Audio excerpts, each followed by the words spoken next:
पुवार island से निकलकर हम लोग चल दिए कन्याकुमारी के लिए। त्रिवेंद्रम से कन्याकुमारी 90 किलोमीटर है। बीच में हम पुवार गए, पुवार से कन्याकुमारी पहुँचे।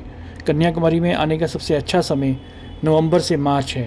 कन्याकुमारी पहुँचने पर सबसे पहले हमने होटल सर्च किया, तो हमारे ड्राइवर ने हमें ये होटल भरानी के बारे में बताया और दिखाया, जो हमें बहुत अच्छा लगा। बहुत ही रीज़नेबल रेट पर 2000 रुपये में 4 बेडरूम। हालांकि हमें त्रिवेंद्रम में तो महंगा पड़ा था, वो 2500 रुपये का था, यहाँ पे 2000 रुपये में मिल गया और दिखने में भी बहुत अच्छा रूम। होटल में थोड़ी देर रेस्ट करके फिर सबसे पहले हम गए कन्याकुमारी मंदिर।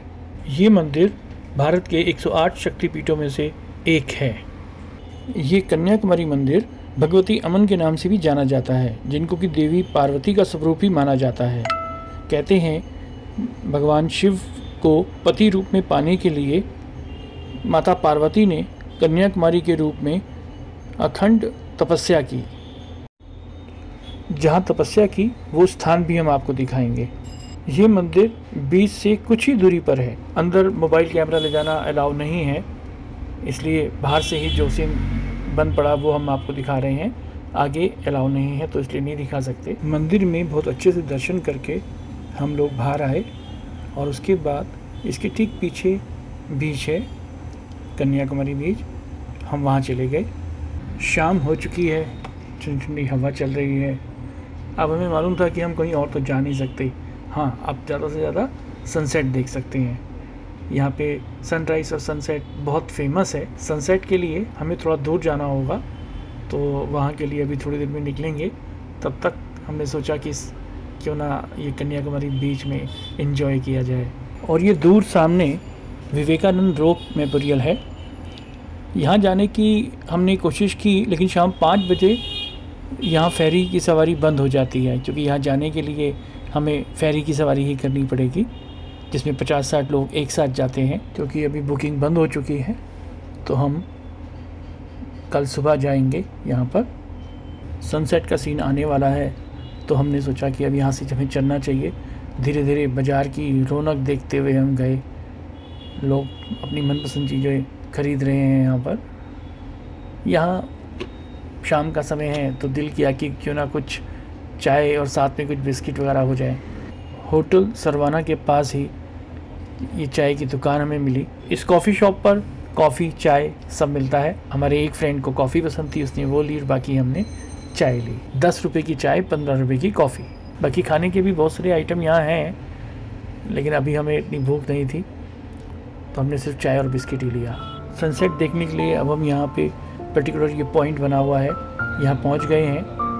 ऑटो से बैठकर हम यहाँ पहुँचे हैं, जिसने हमें से 100 रुपये किराया लिया। यहाँ पहुँचकर देखिए कितनी भीड़ है जो सनसेट देखने के लिए तैयार बैठी है। यहाँ पर कुछ पकौड़ों का भी आनंद लिया और साथ में ये सनसेट, लाजवाब सीन। हमारे साथ आप भी देखिए कन्याकुमारी का सनसेट। कन्याकुमारी में एक तिरुपति बालाजी का भी मंदिर है।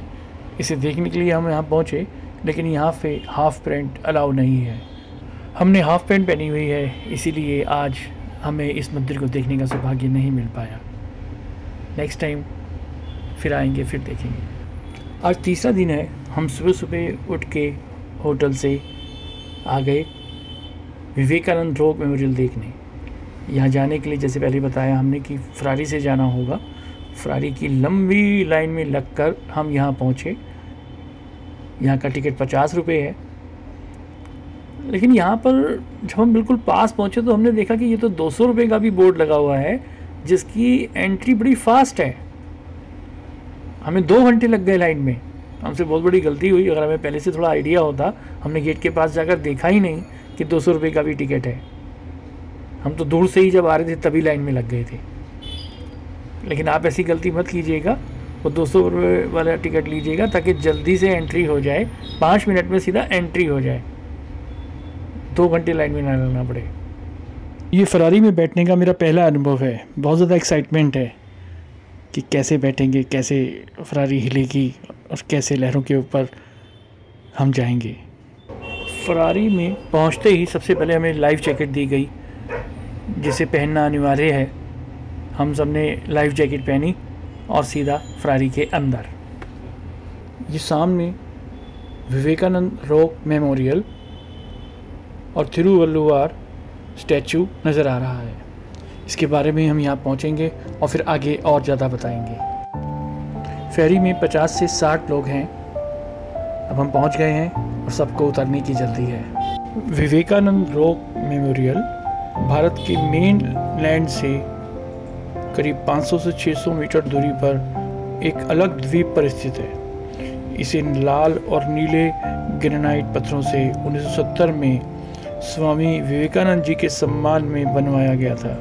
ऐसा माना जाता है कि इसी स्थान पर स्वामी विवेकानंद जी को ज्ञान की प्राप्ति हुई थी। जैसा कि आपने देखा कि यहाँ पहुँचने के लिए हमने फेरी का इस्तेमाल किया, जिसमें एक साथ 50 से 60 लोग बैठे हुए थे। यहाँ पर मेडिटेशन हॉल बना हुआ है। ये वही स्थान है जहाँ पर विवेकानंद जी को ज्ञान की प्राप्ति हुई थी। यहाँ पर आप ध्यान केंद्रित कर सकते हैं। आपने नदियों के संगम तो बहुत देखे होंगे, बट यहाँ पर है समुद्र का संगम, वो भी 1, 2 नहीं 3।